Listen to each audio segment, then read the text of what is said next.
अगर देखेंगे तो ज़्यादा लोग ने हरी भरी से इन्वेस्टमेंट डिसीजन लेते हैं और फिर रिग्रेट भी करते हैं।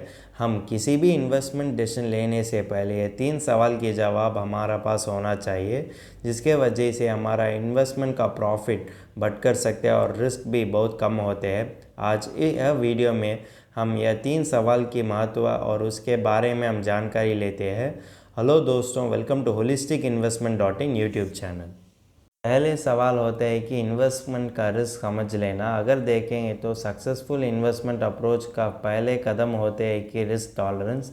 रिस्क तो किसी तरीके में भी हो सकता है। एक जनरल सेइंग भी होते हैं कि अगर आपको ज़्यादा रिटर्न चाहिए तो उतनी ही ज़्यादा रिस्क तुम लेना पड़ती है।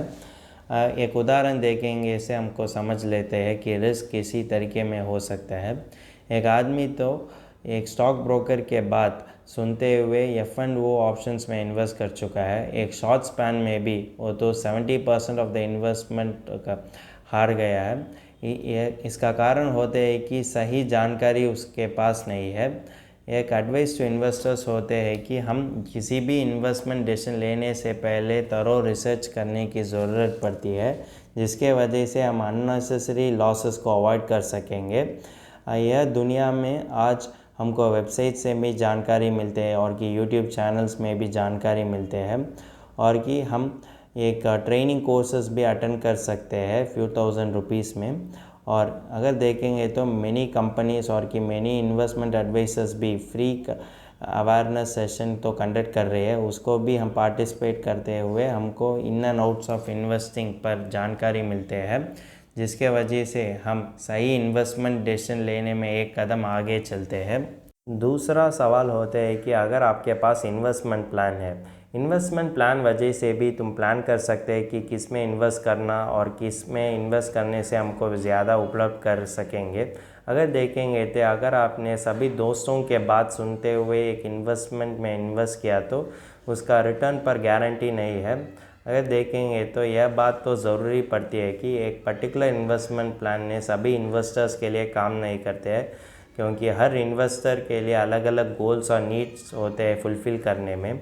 हम किसी भी इन्वेस्टमेंट डिसीजन लेने से पहले हमारा कम्युनिटी और पीपल वजह से इन्फ्लुएंस नहीं होना चाहिए। अगर इन्फ्लुएंस होते हुए एक इन्वेस्टमेंट डिसीजन लेते हैं तो इसमें हमको एक्सपेक्टेड रिटर्न से भी कम ही मिलने की मौका ज़्यादा होते हैं।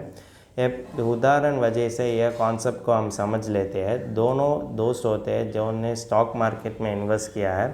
पहले दोस्त में के लिए स्टॉक मार्केट पर पूरा जानकारी होते हुए उन्होंने ज़्यादा प्रॉफिट कमा लिया, लेकिन दूसरे दोस्त के लिए स्टॉक मार्केट पर इतना जानकारी नहीं होने के कारण वो तो बहुत शाइन नहीं किया। इसलिए हम सब कहते हैं कि हमारा इन्वेस्टमेंट डिसीजन हमारा इन्वेस्टमेंट प्लान पर अलाइन होना ज़रूरी पड़ती है। तीसरा सवाल होते हैं कि आपका गोल्स आपका इन्वेस्टमेंट की तरह अलाइन हो चुका है। अगर देखेंगे तो इम्पोर्टेंट चीज़ बनते हैं, क्योंकि इन्वेस्टमेंट प्लान ने हमारा फाइनेंशियल गोल्स अचीव करने के लिए बहुत मदद कर सकते हैं, लेकिन भी ज़्यादा इन्वेस्टर्स ने इसके बारे में ज़्यादा सोचते नहीं है। अगर देखेंगे तो हमको यह पॉइंट रिमेंबर करना है कि हमारा इन्वेस्टमेंट प्लान ही हमारा फाइनेंशियल गोल्स अचीव करने के लिए मदद कर सकेंगे।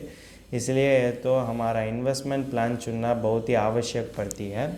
एक दो उदाहरण देखेंगे, इसके वजह से हमको ज़्यादा क्लैरिटी मिलते हैं। पहले उदाहरण में अगर आपको 1 साल के बाद एक गैजेट खरीदना है तो उसी तरह तुम्हारा इन्वेस्टमेंट प्लान रखना उपलब्ध हो सकता है। दूसरा उदाहरण, अगर आपको रिटायरमेंट के बाद वर्ल्ड टूर जाना चाहिए तो उसी तरह तुम्हारा इन्वेस्टमेंट हो सकता है। तुमको चॉइसेस होते हैं कि कंपनी शेयर्स में डाल सकते हैं, स्टॉक मार्केट में डाल सकते हैं और कि म्यूचुअल फंड। यह तो इम्पॉर्टेंट चीज़ बनते हैं कि हमारा इन्वेस्टमेंट प्लान हमारा फाइनेंशियल गोल्स अचीव करने के लिए मदद करना चाहिए। अगर आपके पास एक ड्रीम हो, तुम्हारा इन्वेस्टमेंट प्लान ही तुम्हारा ड्रीम की तरह अलाइन होना ज़रूरी पड़ती है। तुम्हारा ड्रीम्स तो तुम सभी तरह ध्यान रखना है और उसी तरह ही तुम्हारा इन्वेस्टमेंट भी होना चाहिए।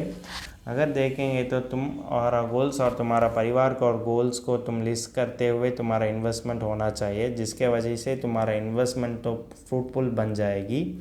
अगर देखेंगे तो तुम्हारा इन्वेस्टमेंट और कि तुम्हारा परिवार फाइनेंशियल गोल्स के साथ मैच होना ज़रूरी पड़ती है। अगर इसके बाद कोई भी इन्वेस्टमेंट ने यह फाइनेंशियल गोल्स के लिए मैच नहीं हो रहा है तो उसको कंटिन्यू करना है या नहीं, तुम डिसीजन लेने की ज़रूरत पड़ती है।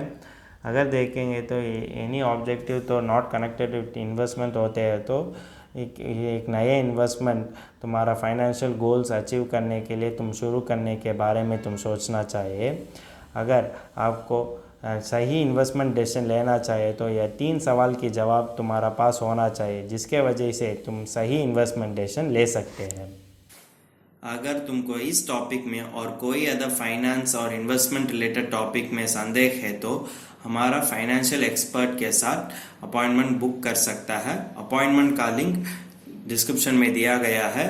और फिर इन्वेस्टमेंट के बारे में और फाइनेंस के बारे में तुमको ज़्यादा बताना चाहिए तो हमारा लाइव वेबिनार अटेंड कर दीजिए।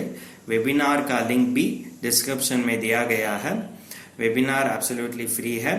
इस वीडियो तुमको पसंद है तो लाइक कर दीजिए, फ्रेंड्स के साथ शेयर कर दीजिए और ज़रूर सब्सक्राइब कर दीजिए। धन्यवाद।